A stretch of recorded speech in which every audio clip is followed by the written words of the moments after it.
of hard labor now suddenly on his way home. And a mystery tonight, his parents say he's in a coma. What happened to this student from Ohio? Grilled before Congress, fiery exchanges as the Attorney General comes out swinging in his defense, and senators accuse Jeff Sessions of impeding the Russia investigation by refusing to answer questions. Prison break manhunt, the search for a pair of escaped inmates who killed their guards, armed and dangerous and on the run. Seeing on the road, a consumer alert tonight about the headlights on some of the most popular SUVs on the road. How many don't get a passing grade? And inspiring America, a little girl on a mission to honor the men and women in blue. Nightly News begins right now. From NBC News World Headquarters in New York, this is NBC Nightly News with Lester Holt. Good evening. We're glad you're with us tonight. Today's surprise news that a 22-year-old American student imprisoned in North Korea since early last year had suddenly been released was quickly tempered by shocking word about his health. Otto Warmbier is returning to Cincinnati tonight, but it appears that he is gravely ill and has been in a coma since sometime after his conviction and sentencing to hard labor for allegedly stealing a poster. The announcement comes as former NBA star Dennis Rodman, one of the few people to have met both North Korean leader Kim Jong-un and President Donald Trump, was paying a return visit to Pyongyang. We get more on this tonight from NBC's Gabe Gutierrez. How I have made the worst mistake of my life. Tonight, 15 months after his so-called trial in North Korea, 22-year-old Otto Warmbier is on his way home in a coma. At the president's direction, the Department of State has secured the release of Otto Warmbier from North Korea. In a statement to the Associated Press, his family says he's been in that coma for more than a year. We want the world to know how we and our son have been brutalized and terrorized by the pariah regime. A U.S. official tells NBC News the North Koreans claim Warmbier contracted botulism and fell into that coma after taking a sleeping pill. But that explanation has not been verified. A student at the University of Virginia, Warmbier had been on a tour of the reclusive country when in January of 2016 he was detained for stealing a propaganda poster from his hotel. That March, he was sentenced to 15 years of hard labor. I entirely beg you, people and government of the DPR Korea, for forgiveness so that I may return home to my family. Since then, the U.S. had urged the North Koreans to allow Swedish diplomats access to Warmbier and 3 other Americans still being held there. This February, Secretary of State Rex Tillerson briefed President Trump, who directed Tillerson to secure Warmbier's release. In May, Swedish authorities were finally allowed to visit Warmbier, but it wasn't until this month that U.S. officials say they learned of his medical condition. The North Koreans have a lot of explaining to do. Why didn't they tell us? Why didn't they abide by the Geneva Conventions on prisoners?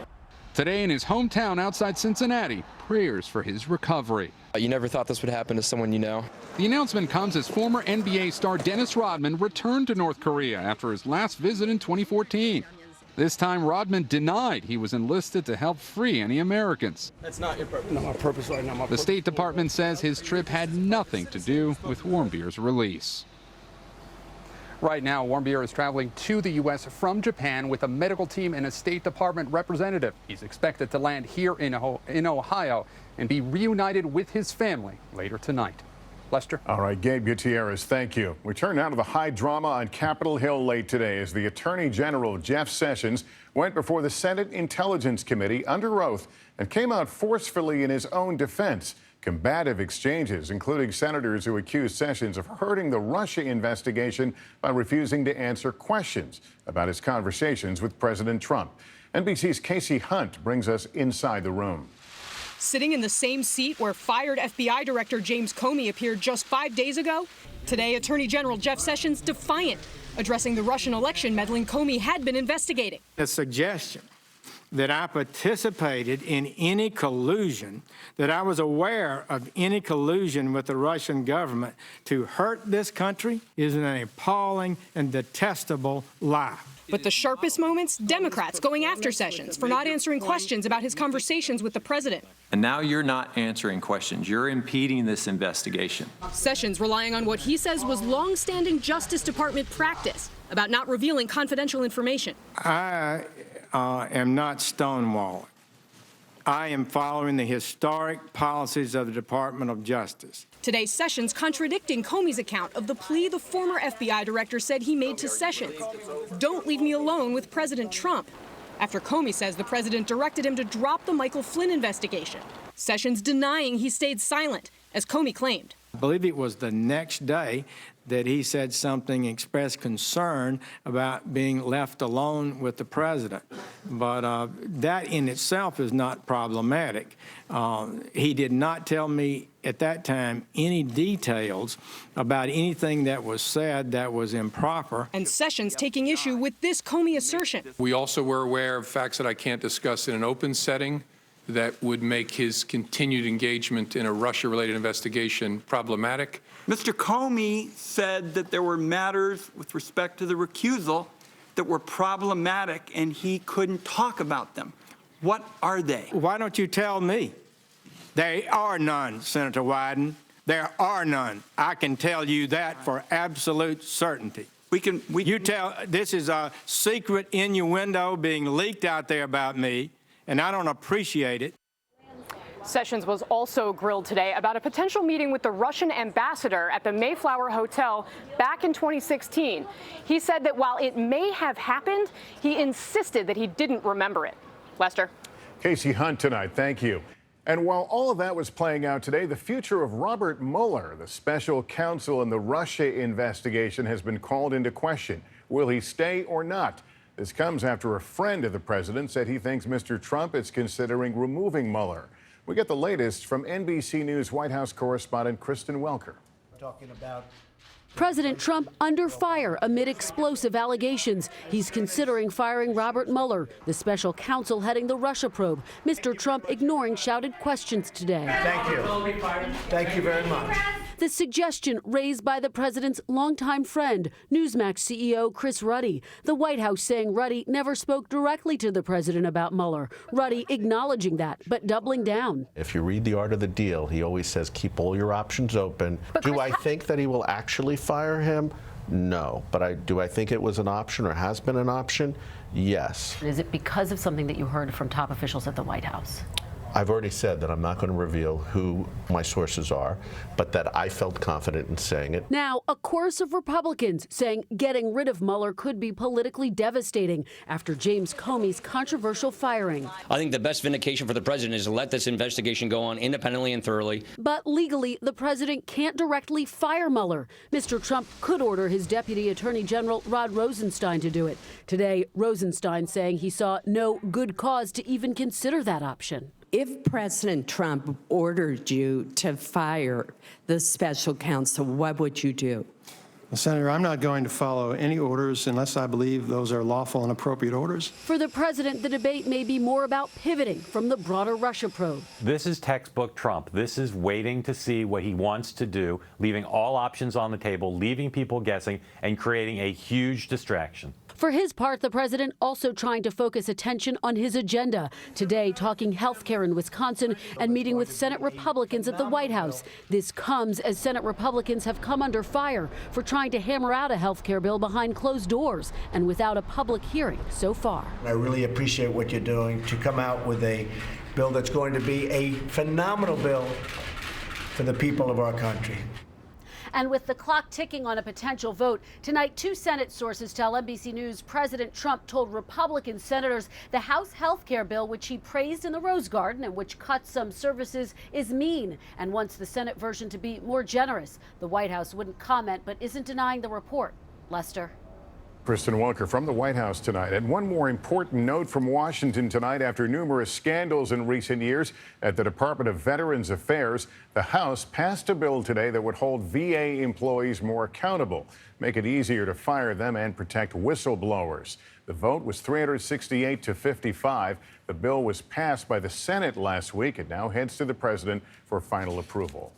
The head of Uber said today he is stepping aside, taking a leave of absence from the ride-hailing service he co-founded as the global company confronts a series of scandals. The CEO, Travis Kalanick, said the ultimate responsibility is his. and he set no date for his return. The move came as Uber's board accepted a set of recommendations for change after widespread allegations of sexual harassment and a hostile workplace. Those recommendations include taking steps to control the use of alcohol and non-prescription drugs during work hours and at work-related events. We are on verdict watch tonight in the Bill Cosby case. Day 2 of deliberations. The jury has come back with several questions for the judge, raising a lot of speculation about what's going on behind closed doors. NBC's Stephanie Gosk is at the courthouse in Norristown, Pennsylvania. Stephanie, what's the latest there? Hey, good evening, Lester. You know, it's been a hot day here in Pennsylvania. The media, the public, even some protesters waiting on the courthouse steps for a verdict that never came. Bill Cosby and his defense team have been here all day. They've been filing in and out of the courtroom every time the jury has a question. The alleged victim, Andrea Constand, has been in there as well. The jury now has been deliberating for more than a day. They've come up with 4 questions. The most recent question about Constand's first statement to police in Canada back in 2005. This was something the defense made a big deal about over the course of the trial. She told detectives she had never been alone with Cosby until the night of the incident. But then in 3 subsequent statements to law enforcement, that story changed substantially. But I would hesitate to read too much into these questions. We have no idea what the jury is thinking. Lester? Stephanie Goss covering the Cosby trial for us. Thank you.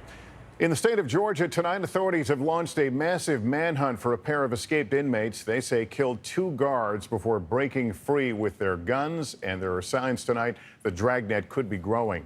NBC's Kerry Sanders now with details. Tonight, a hunt for 2 inmates armed and authorities say deadly dangerous. Subjects escaped from prison transport bus after killing correction officers and taking their handguns. At 6:45 this morning, a routine transfer of 33 inmates in rural Georgia turned violent. 2 prisoners overpowered the 2 guards on the transport bus like this one, somehow breaking through a cage door and turning the guards' own pistols against them. I saw 2 brutally murdered corrections officers. That's what I saw. I have their blood on my shoes. On the run tonight, 43-year-old Donnie Russell Rowe, who was serving a life sentence for armed robbery, and 24-year-old Ricky Dubose, serving 20 years, believed to be a member of the Aryan prison gang known as the Ghost-Faced Gangsters. When the suspects escaped, Rowe and Dubose carjacked the first car they saw, this Honda Civic. It all unfolded in front of Susan Dunn's driveway. She grabbed her phone and took pictures. It was either 4 or 5 shots, quick succession, just bam, bam, bam, bam, bam. My biggest worry is they're going to kill somebody else. That's my biggest worry. Murdered veteran corrections officers, 42-year-old Christopher Monica and 58-year-old Curtis Ballou, both men known for the love of their families. We've lost 2 of our fellow officers, 2 of our kin. Tonight, reports that the men broke into this home about 30 miles from where they escaped, changing out of their prison jumpsuits. The authorities have reviewed a video that was recorded on the prison bus that shows the 2 inmates escaping, they say, and shooting.